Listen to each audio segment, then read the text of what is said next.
Niche, November 7th, 1944. The war in Europe is nearing its end. But in the Balkans, the line between safety and disaster is still thin as mist. This small city by the river sits at the crossroads of roads, alliances, and fatal misunderstandings. On a map, Niche is only a dot. In the sky that day, it is a test of trust. 4P-38 lightnings cut across the mountains, twin booms stretched like steel talons, metal skins catching the pale autumn sun. The formation holds steady, disciplined, precise. This region was once German ground. The mission is clear. Hunt retreating enemy units before they can regroup. There is no room for hesitation. Inside the cockpit, Jack Riley scans the land sliding beneath him. His voice comes through the radio, calm but tight. Intelligence is never complete. We fly by what we can confirm with our own eyes. No one argues. The other pilots remain silent, focused on altitude, spacing, and the instruments glowing in front of them. Below, a convoy moves toward Niche. GMC trucks coated in dust, T-34 tanks rumbling alongside, Soviet soldiers riding in the open. Exhausted but relieved, Ivan leans against the side of a truck and exhales.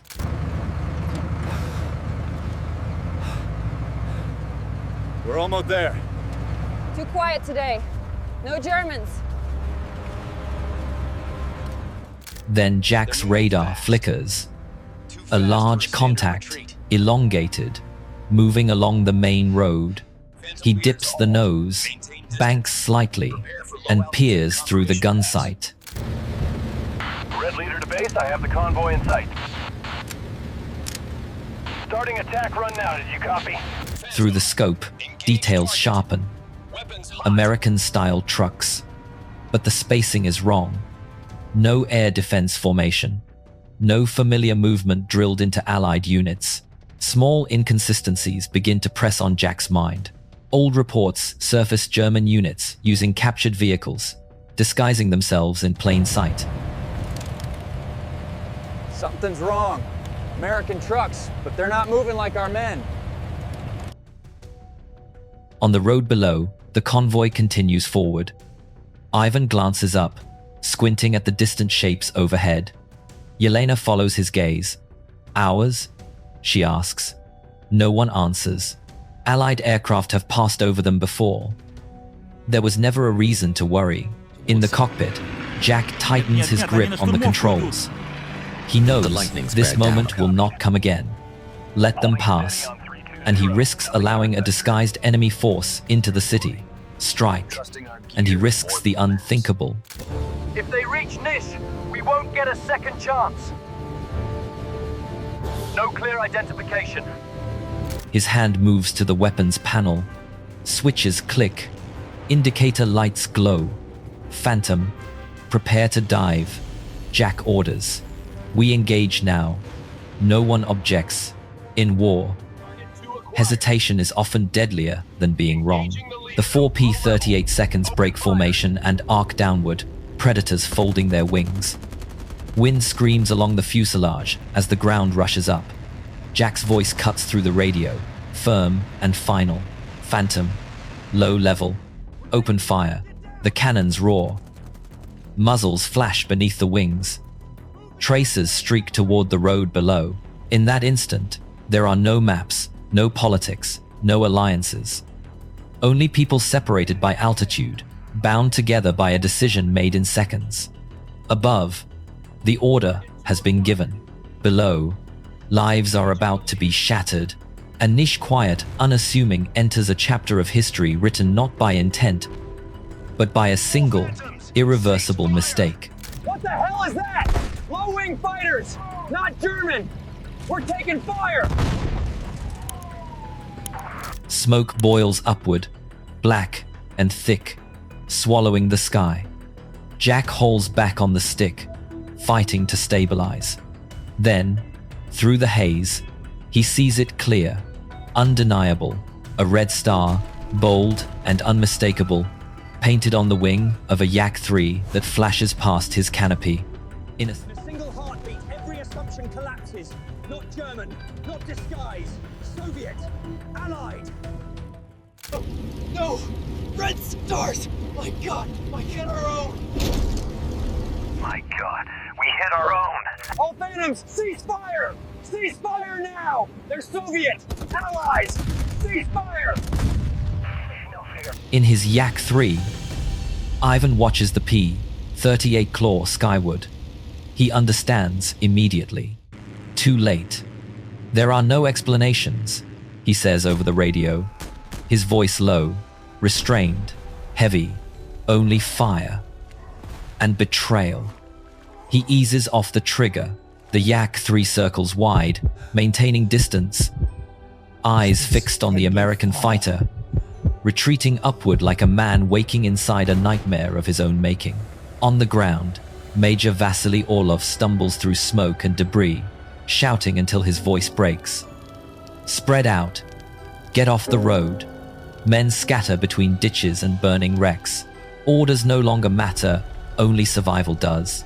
Wounded soldiers cry out from shattered trucks. Sergei drags Mikhail behind a smoking engine block, blood soaking through his coat. Stay with me. Sergei mutters, hands shaking. They didn't know. They didn't know. Above them, Jack steadies his aircraft at altitude, hands trembling on the controls. The radio is filled with nothing but broken breathing, clipped acknowledgements, fragments of disbelief. He looks down one last time. Nish is hidden beneath smoke and fire. The road torn open like a wound. Phantom leader to base. Jack finally says, voice flat, stripped of emotion. We've had an incident. Friendly forces engaged. We are returning. No explanation follows. None could undo what just happened. The aircraft separate, east and west, climbing away from the same point in the sky. Each formation carries its own silence. Engines fade. The gunfire is gone. What remains on the ground is chaos-burned vehicles, torn earth, and men trying to understand how allies became attackers in a matter of seconds. No strategy accounts for this. No briefing prepares anyone for it. From 4,000 meters, Nish looks small again. Quiet, almost untouched, as if the land itself refuses to acknowledge what has just occurred. But for Jack, for Ivan, for the men who survived below, the moment does not end. It follows them through every later flight, every quiet night, every memory, long after the sky itself has fallen silent. The guns fall silent, but the sky over Nish does not return to peace. Smoke still rises from the torn road below, slow black columns spreading like stains that refuse to fade. The P-38 seconds are gone now, leaving behind an empty, chilling silence, where moments ago the air was alive with fire. On the ground, the survivors begin to understand that this battle has no victor.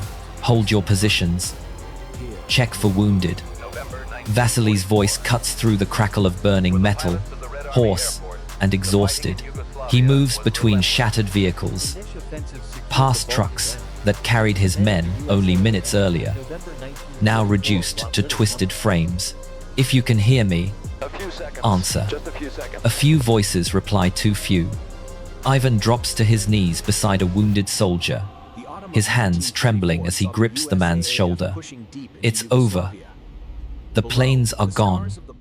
Even as he says it, he knows the words ring hollow.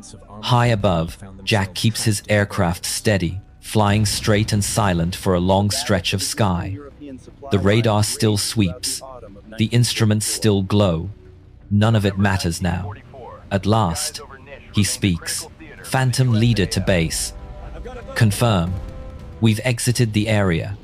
No further contact. There is a pause on the other end, then a brief reply. Copy. Return to base. No questions follow. No one asks for details. Jack looks down one final time. Through thin cloud, the smoke is still visible. He remembers the instant he gave the order to fire, the calm certainty in his own voice. A few seconds, he whispers, as if passing sentence on himself. Just a few seconds. Inside the cramped cockpit, there is no room for apology. To the east, Ivan circles his Yak-3 once more before climbing away. No pursuit. He orders his flight. This ends here, but he knows it does not end. Not for the men lying on the road below. Not for himself. As his aircraft turns eastward, he keeps his eyes on the ground until it disappears from view, committing the image to memory like a silent oath he will carry for the rest of his life. On the ground, soldiers begin gathering the wounded. There are no shouted commands now. No urgency of attack. Only quiet, broken phrases. Careful. It's still hot. Bring him this way. One man looks up at the empty sky. They were allies, weren't they? No one answers. Vasily turns away, jaw clenched.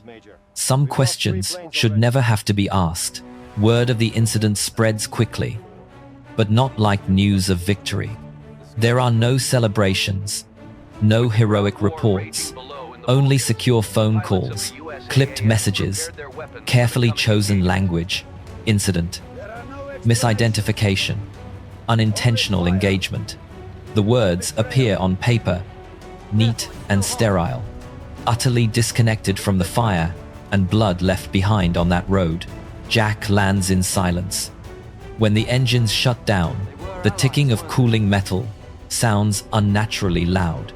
He remains seated for a moment, hands still resting on the controls. A ground crewman looks up, starts to speak, then stops. Jack climbs down from the aircraft without looking back. In his mind, Nish is no longer a name on a map. It is smoke, flame, and a decision that cannot be undone. Far to the east, Ivan lands as well. He removes his helmet, cold sweat running down his spine. An officer approaches, speaking quietly about reports, about headquarters. Ivan nods, but his eyes are distant. The sounds of the airfield fade into the background.